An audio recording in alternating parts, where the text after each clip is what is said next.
नशोरा फिरोज मोरो toll plaza कौमी शाहराह पर धरना देने वाली खवातीन पर पुलिस का लाठीचार्ज, हवाई फायरिंग, मुजाहिरीन को मुंतशिर करने के लिए आंसू गैस का इस्तेमाल। 6 घंटे बाद कौमी शाहराह खुल गई।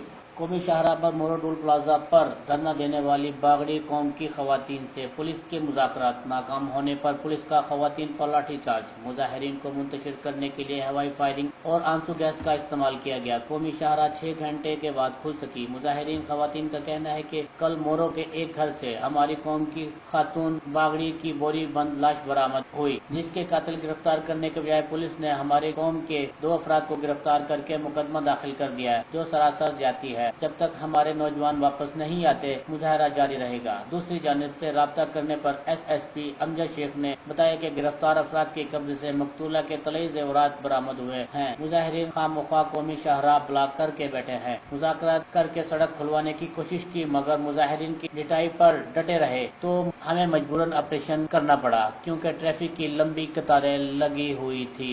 कैमरामैन टीम के हमरा नदीम मुगल, राज न्यूज, नशोरा फिरोज।